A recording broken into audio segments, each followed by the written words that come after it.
Friends, welcome back to my YouTube channel. ಎಲ್ಲರೂ ಹೇಗಿದ್ದೀರಾ? I hope ನೀವೆಲ್ಲರೂ ಆರಾಮಿದ್ದೀರಾ ಅಂತ ಭಾವಿಸ್ತಾ ಇವತ್ತಿನ ವಿಡಿಯೋನ ಸ್ಟಾರ್ಟ್ ಮಾಡೋಣ ಬನ್ನಿ.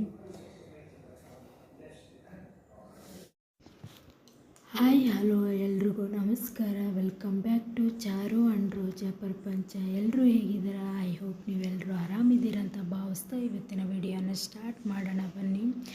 ಲಾಸ್ಟ್ ಬ್ಲಾಗಲ್ಲೇ ನಾನು ಆಲ್ರೆಡಿ ಹೇಳಿದ್ದೆ, ವುಮೆನ್ಸ್ ಡೇ ಸ್ಪೆಷಲ್ ದಿನ ನಾನು ಕೂಡ ಚಾರ್ವಿಕ್ ಸ್ಕೂಲ್ಗೆ ಹೋಗಿದ್ದೆ. ನಾನು ಕೂಡ ಪಾರ್ಟಿಸಿಪೇಟ್ ಮಾಡಿದೆ.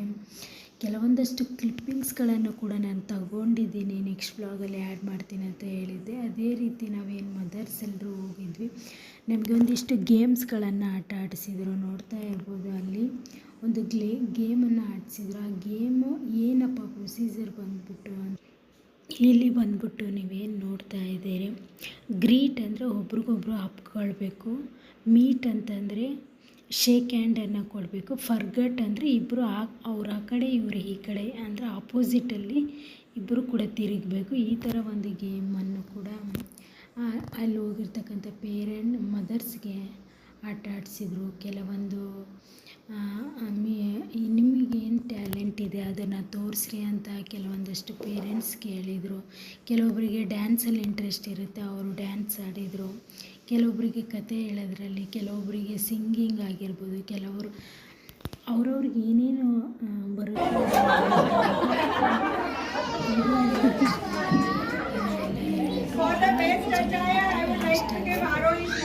ಕೂಡ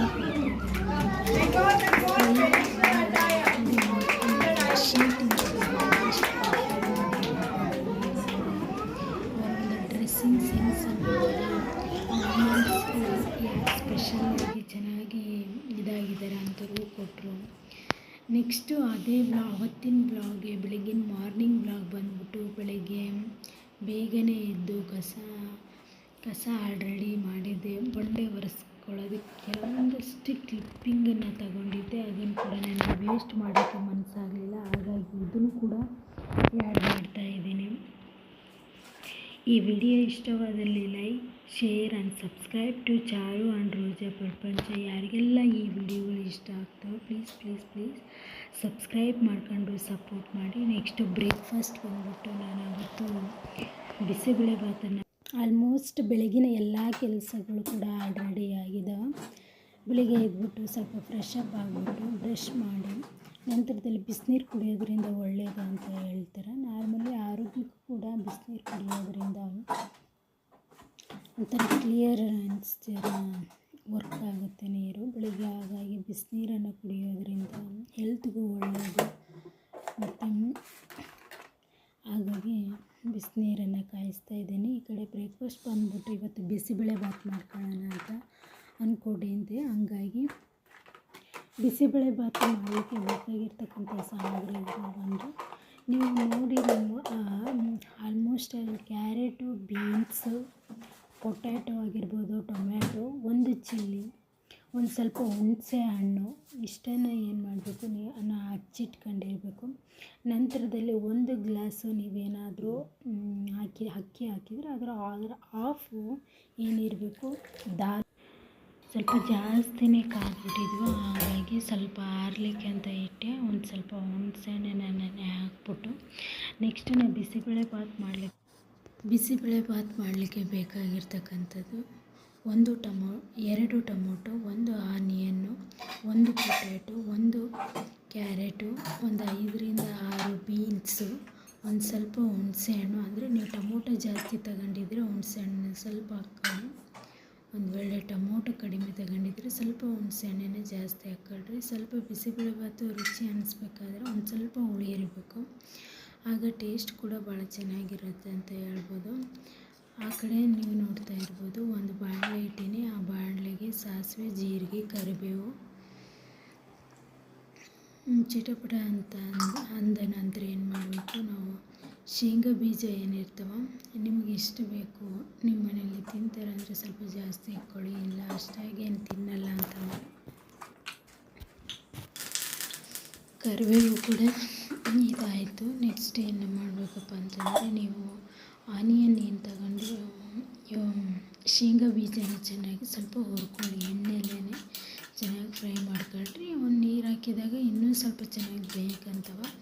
ಈಗ ಎಣ್ಣೆಯಲ್ಲಿ ಹುರ್ಕೊಂಡಿಲ್ಲ ಅಂತಂದ್ರೂ ಹಸಿ ಹಸಿ ಅನ್ನಿಸ್ತವೆ. ಹಾಗಾಗಿ ಚೆನ್ನಾಗಿ ಹುರ್ಕೊಳ್ಳಿ. ಹುರ್ಕೊಂಡ್ಮೇಲೆ ನೀವೇನು ಆಲ್ರೆಡಿ ಹಚ್ಚಿಟ್ಕೊಂಡಿರ್ತಕ್ಕಂಥ ಆನಿಯನ್ ಆಗಿರ್ಬೋದು, ಒಂದೆರಡು ಹಸಿರು ಮೆಣಸಿನ್ಕಾಯಿ, ಎಲ್ಲ ಕಾಯಿ ಪಲ್ಯನ ಹಾಕಿ, ನಾನು ಇಲ್ಲಿ ಹೂಕೋಸನ್ನು ಯಾಕೆ ತಗೊಂಡಿದ್ದೀನಪ್ಪ ಅಂದರೆ ಮನೆಯಲ್ಲಿ ಸ್ವಲ್ಪ ಉಳಿದಿತ್ತು, ವೇಸ್ಟ್ ಆಗಬಾರ್ದು ಅನ್ನೋ ಕಾರಣಕ್ಕೆ ಅದು ಒಂದು ವೆಜಿಟೇಬಲ್ ಆಗಿರೋದು ನಾನು ಹಾಕ್ಕೊಂಡಿದ್ದೀನಿ. ನೀವು ಹಾಕ್ಕೊಳ್ಬೇಡ್ರಿ ಅಂತಲೇ ನಾನು ಹೇಳ್ತೀನಿ. ಯಾಕಂದರೆ ನಾನು ಮನೆಯಲ್ಲಿ ಸ್ವಲ್ಪ ಉಳಿದಿತ್ತು, ಯಾವುದಕ್ಕೂ ಹಾಕೋಕ್ಕಾಗಲ್ಲ ಅಂತಂದು ಇದಕ್ಕೆ ಹಾಕಿದ್ದೀನಿ. ನೀವು ಹಾಕಲೇಬೇಡಿ. ನಾನು ಮನೇಲಿ ಇತ್ತು ಅನ್ನೋ ಕಾರಣಕ್ಕೆ ಮಾತ್ರ ಹಾಕಿದ್ದೀನಿ. ನಾನೆಲ್ಲವನ್ನೂ ಚೆನ್ನಾಗಿ ಫ್ರೈ ಮಾಡ್ಕೊಳ್ಳಿ. ನೀಟಾಗಿ ಬಾಡಿಸ್ಕೊಳ್ರಿ.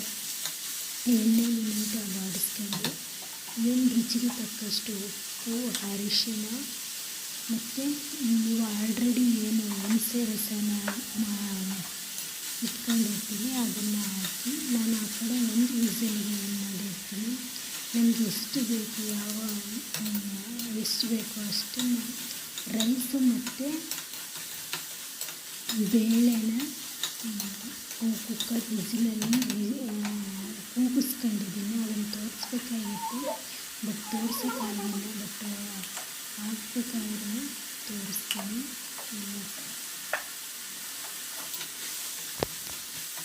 ಇಲ್ಲಿ ಪೂರ್ತಿ ಮೆತ್ತಗಾಗೋ ಥರ ಏನು ಬೇಯಿಸ್ಕೊಳ್ಳೋ ಅವಶ್ಯಕತೆ ಇಲ್ಲ. ಸ್ವಲ್ಪ ಎಣ್ಣೆಯಲ್ಲಿ ಬೆಂದು ಹಸಿ ವಾಸನೆ ಹೋಗಬೇಕಷ್ಟೇ, ಅಷ್ಟು ಮಾಡಿಕೊಂಡ್ರೆ ಆಯಿತು. ನಾವೇನು ಆಮೇಲೆ ರೈಸಿಗೆ ಹಾಕಿ ನಮ್ಗೆ ಯಾವ ಕನ್ಸಿಸ್ಟೆನ್ಸಿಯಲ್ಲಿ ಬೇಕೋ ಅವಾಗ ನೀರು ಹಾಕ್ತೀವಲ್ಲ ಅವೇ ಬೆನ್ಕೊಂಡ್ಬಿಡ್ತವೆ. ಹಂಗಾಗಿ ಇಲ್ಲಿ ಪೂರ್ತಿಯಾಗಿ ಏನು ಬೆನ್ಸೋಕ್ಕೆ ಹೋಗೋದಿಡ್ರಿ ಅಂತಲೇ ನಾನು ಹೇಳೋದು.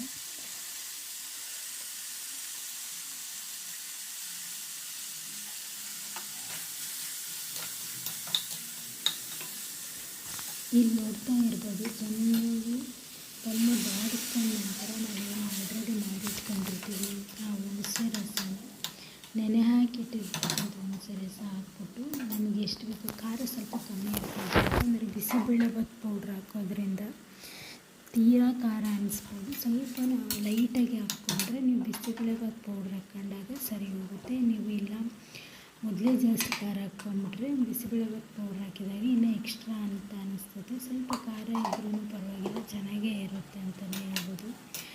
ಒಂದು ಸರಿ ನೀವು ಕೂಡ ಟ್ರೈ ಮಾಡಿ. ಮನೆ ಮಕ್ಕಳು ಮಾತ್ರ ಭಾಳ ಇಷ್ಟಪಟ್ಟು ತಿಂತಾವೆ. ನಾನು ಚಾರ್ವಿಕ್ ಭಾಳ ಇಷ್ಟಪಡ್ತಾನೆ. ವೀಕ್ಲಿ 2 times ಆದರೂ ನಾನು ಮಾಡ್ತಾಯಿದ್ದಾಗ ಈಗ 1 time ಮಾತ್ರ ಮಾಡ್ತಾಯಿದ್ದೀನಿ. ನೋಡ್ತಾ ಇರ್ಬೋದು ಆಲ್ರೆಡಿ ನಾನು ಅನ್ನ ಮತ್ತು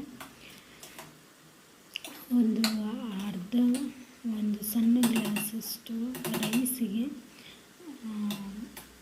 ಏನು ಅರ್ಧ ಕಪ್ಪಷ್ಟು ಇದು ಬೇಳೆನ ಹಾಕ್ಬಿಟ್ಟು ನಾನು ಆಲ್ರೆಡಿ ರೈಸನ್ನು ಮಾಡಿ ಇಟ್ಕೊಂಡಿದ್ದೀನಿ.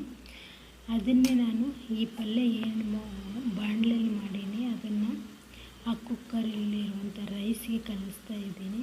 ನೀವು 1 or 2 ವಿಸಿಲ್ ಹಾಕ್ಸಿದ್ರೆ ಸಾಕು.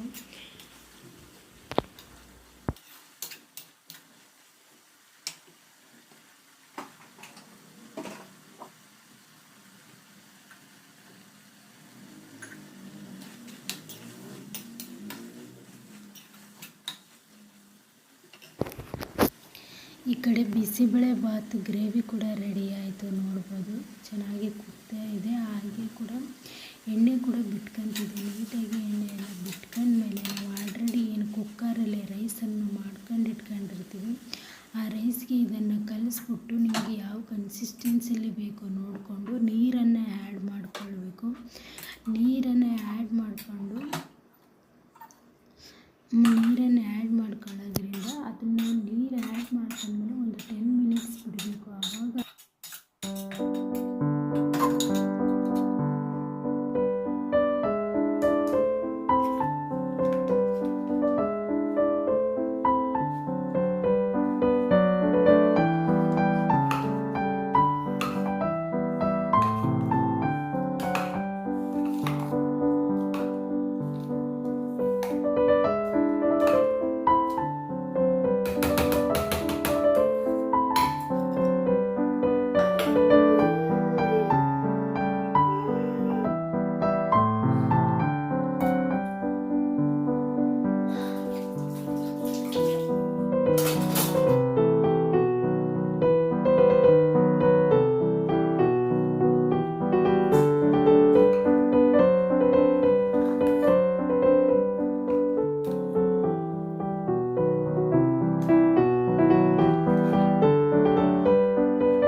ಮೆಣಸಿನ್ಕಾಯಿ ಇವು ಸ್ವಲ್ಪ ಖಾರ ಇರ್ತವೆ, ಬಟ್ ತೀರಾ ಏನು ಖಾರ ಇರಲ್ಲ.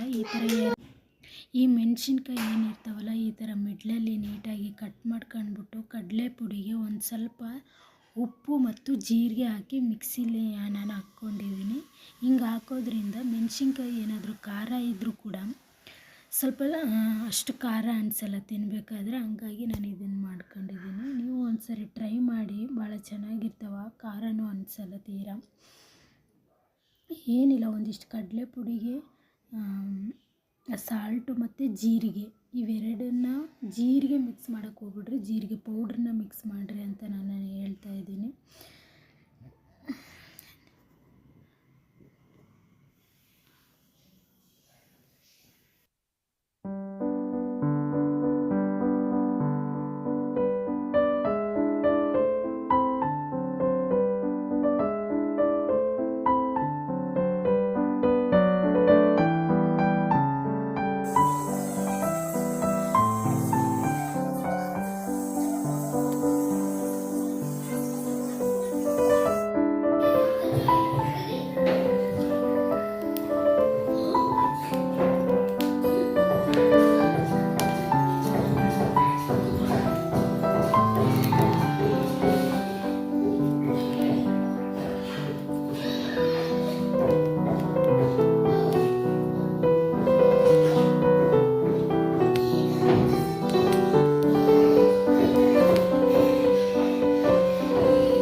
ಬಾಯ್ ಬಾಯ್ ಹೇಳಬೇಕು. ಈ ವಿಡಿಯೋ ಇಷ್ಟವಾದಲ್ಲಿ like, share and subscribe to Charu and Roja Prapancha. ಮತ್ತೆ ಸಿಗ್ತೀನಿ ನೆಕ್ಸ್ಟ್ ವ್ಲಾಗ್ ಒಳಗೆ. ಅಲ್ಲಿವರೆಗೆ ಟೇಕ್ ಕೇರ್. ಬಾಯ್ ಬಾಯ್ ಬಾಯ್ ಬಾಯ್ ಬಾಯ್ ಬಾಯ್ ಬಾಯ್ ಬಾಯ್.